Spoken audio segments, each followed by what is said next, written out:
Hello everyone, welcome back to your channel. Today we will discuss few numericals related to this chapter electric potential. Okay. At first I am giving the concept, then I will say about the numerical. Suppose this is a spherical shell. This is a spherical shell. And the charge Q is distributed on the surface of the spherical shell. Shell means it is hollow, not solid. Okay. And charge is distributed on the surface of the spherical shell. Total Q charge is distributed on the surface of the spherical shell. And the radius of the spherical shell is capital R. Okay. If someone asks you what is the electric potential at the point A due to this spherical shell and what is the electric potential at the point B due to the spherical shell. Okay, at the point B due to the spherical shell. Okay. The distance of the point A from the center of the spherical shell is R2 and the distance of the point B from the center of the spherical shell is R1. Okay. If you have to calculate the potential at the point A and potential at the point B. Here we can see the point A is the outside point. This is outside the shell. Okay. And the point B, this is inside point. Okay. Right. So VA means we have to calculate the potential at the outside points and VB means we have to calculate the potential at the inside point. Okay. Okay. Now I am giving the formula. What will be the formula for the outside point and the inside point? For the outside point, the formula will be 1 by 4 pi epsilon naught total charge Q divided by the distance from the center to the outside point, that is R2. Okay, this is the formula of the potential at the outside point.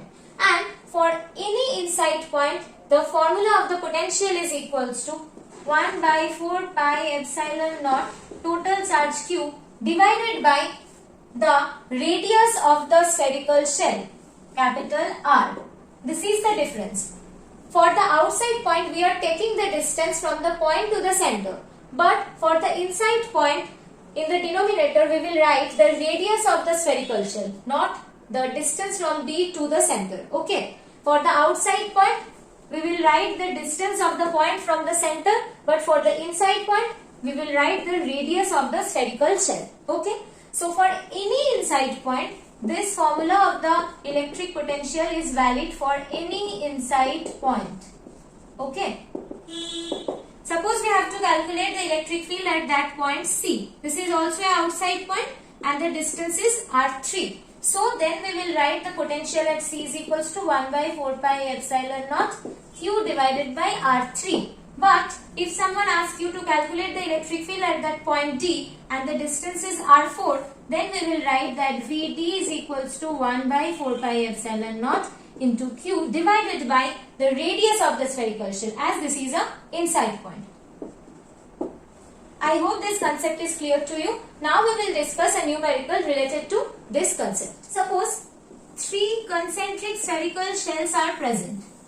3 concentric spherical shells are present. If this is the first spherical shell, the radius is small a. The radius for the second spherical shell is small b. And the radius for the third spherical shell is small c. And the charge distributed in the first spherical shell is qa. For the second spherical shell is qb. And for the third spherical shell is qc. Okay. Now you have to calculate the electric field at the point P1. The distance is R1. Then you have to calculate the electric field at point P2, the distance is R2. Then the electric field at that point P3 for distance R3. And then we have to calculate the electric field for point P4 and the distance is R4. So we have to calculate VP1, VP2, VP3 and VP4. Okay. So we will start thoroughly. At first we will try to calculate the electric field at point P1. We can see this point P1 is the inside point for the first spherical shell, for the second spherical shell and also for the third spherical shell. For each spherical shell, the point P1 is a inside point. Okay. So for VP1, the value will be 1 by 4 pi epsilon naught. This is common for all term. For the first spherical shell, the value will be QA divided by the radius of the first spherical shell, as P1 is the inside point of the first spherical shell.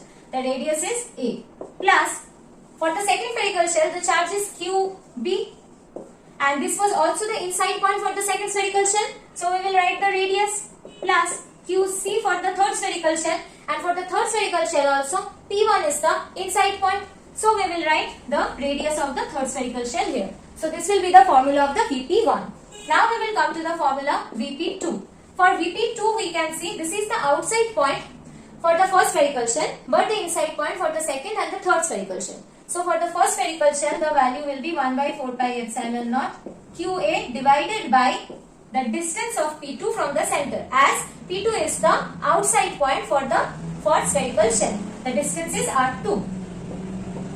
Plus for the second spherical shell this is inside point, so QB divided by the radius, plus for the third spherical shell this is also inside point, so QC divided by the radius. Okay, this is done.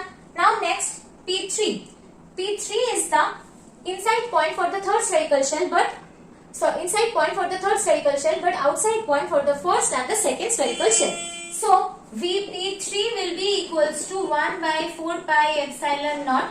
For the first spherical shell, P3 is the outside point. So QA divided by the distance from the center to the point P3 is R3. Plus for the second spherical shell, P3 is also outside point. So QB divided by the distance of the point from the center is R3. And for the third spherical shell, this is inside point. So QC divided by the radius of the third spherical shell. Now P4. This is the outside point for the first, second and third spherical shell. So the formula will be VP4 is equals to 1 by 4 pi epsilon naught QA divided by the distance from the center to the point P4 is R4. For the second spherical shell, this is also outside point. For the third spherical shell, this is also outside point. Okay. I hope the entire process is clear to you. If you have any doubt, write in the comment section. Please like, share and subscribe the channel. Thank you everyone.